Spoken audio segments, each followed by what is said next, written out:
সালামু আলাইকুম, সবাই কেমন আছেন? চলে আসলাম ওয়ার্ল্ড কাপ ফুটবল 2026-এর আজকের ম্যাচের ট্র্যাডিশনাল ভিডিও নিয়ে।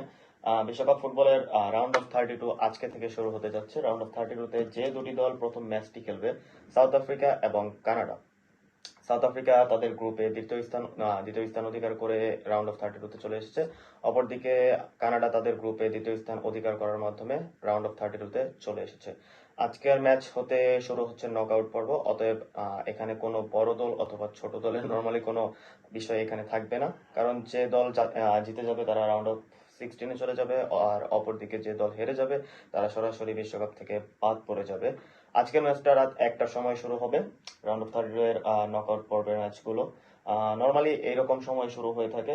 বিশেষ করে আমরা যারা এতদিন পর্যন্ত ভোরে অথবা 11টার সময় খেলাগুলো দেখেছি, হয়তো সেই সুযোগটা আমরা কম পাবো। শুধুমাত্র ব্রাজিলের ক্ষেত্রে হয়তো রাত 11টার সময় একটা ম্যাচ দেখেছিলাম।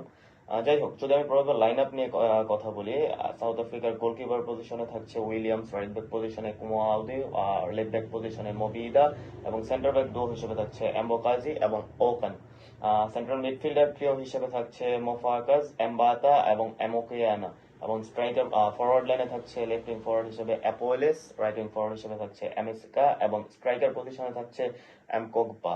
অপরদিকে যদি আমি কানাডার লাইন আপ নিয়ে কথা বলি, নর্মালি কানাডা এই বিশ্বকাপে অনেক বেশি ভালো খেলেছে। আপনারা যারা আমার প্রথম দিকের ভিডিওগুলো দেখেছেন তারা হয়তো খেয়াল করে দেখবেন, আমি আগে বলেছিলাম হোস্ট টিম হিসেবে কানাডা এই বিশ্বকাপে ভালো করবে, এবং এটা কোনো সারপ্রাইজ না, কারণ আপনারা অনেকেই হয়তো প্রেডিক্ট করেছিলেন কানাডাকে রাউন্ড অফ 32-তে দেখতে পারবেন, কিন্তু সাউথ আফ্রিকা যে রাউন্ড অফ 32-তে খেলছে এটা আমার জন্য একটা বড় সারপ্রাইজ। যদিও আমি খুশি।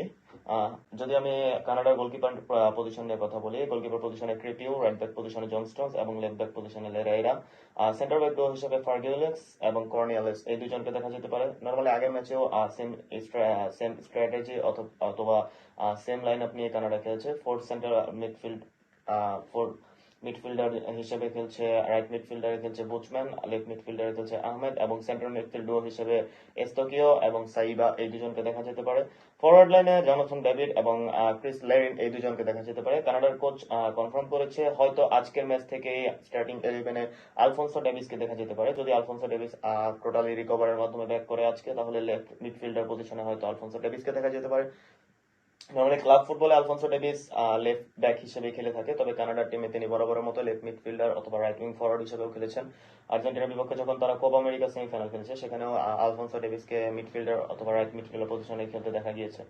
যদি আমি বর্তমান সময়ে তাদের ওভারঅল ফিফা র্যাঙ্কিং নিয়ে কথা বলি, সাউথ আফ্রিকার বর্তমান ফিফা র্যাঙ্কিং হচ্ছে 54, অপরদিকে কানাডার ফিফা র্যাঙ্কিং হচ্ছে 32। র্যাঙ্কিং এর দিক থেকে কানাডা কিছুটা এগিয়ে আছে, যদিও হোম অ্যাডভান্টেজের কারণে কিছু কিছু দিক থেকে তারা হয়তো স্বাভাবিক অর্থে একটু সুযোগ বেশি পেতে পারে। ক্রাউডের একটা ব্যাপার থাকে ফুটবলে। 12th ম্যান বলে একটা কথা আছে, যে কোন দলের সমর্থক কত বেশি এটার উপরে ডিপেন্ড করে তাদের প্লেয়াররা কতটুকু উজ্জীবিত হতে পারছে, এবং ক্রাউডের মাধ্যমেই তাদের জয় নির্ধারণ অনেক সময় হয়ে থাকে। যদি আমি তাদের হেড টু হেড নিয়ে কথা বলি, সাউথ আফ্রিকা এবং কানাডা শুধুমাত্র ফিফা ইন্টারন্যাশনালে একটি ম্যাচ খেলেছে, সেখানে সাউথ আফ্রিকা 2-0 ব্যবধানে ম্যাচটি জিতে নিয়েছিল কানাডার বিপক্ষে 2007 সালে। যাই হোক, আমার সাধারণ প্রেডিক্টেড যে আমি ভিডিওগুলো করে থাকি, সেখানে আমি গ্রুপ পর্বে অনেকগুলো প্রেডিকশন দিয়েছিলাম, হয়তো তেমন ভাবে মিলেনি। কিছু কিছু ভিডিও মিলেছে, তবে নকআউট পর্বে প্রেডিকশন দেওয়াটা কিছুটা টাফ, এটা সবাই বুঝতে পারেন, কারণ নকআউট পর্বে কোনো ছোট দল অথবা বড় দল খেলতে আসে না। প্রত্যেকটা দল তাদের নিজেদের মর্যাদা রেখেই এই পর্যন্ত আসতে পেরেছে। বিশ্বকাপের রাউন্ড অফ 32 অথবা নকআউট স্টেজে ওঠা প্রত্যেকটা দল নিজেদের যোগ্যতার প্রমাণের মাধ্যমে এই পর্যন্ত আসতে পারছে। যাই হোক, তবে কানাডা কিছুটা এগিয়ে থাকবে আমার মতে। কানাডা হয়তো ম্যাচটা জিতে নিবে, 2-0, 2-1 ব্যবধানে জিতে নিতে পারে। আপনারা আপনাদের প্রেডিকশন জানাতে পারেন আমাদের YouTube channel sports zone live ভিডিওতে, অথবা ফেসবুকের মাধ্যমে যে কোনো মতামত জানাতে পারেন। Thank you very much.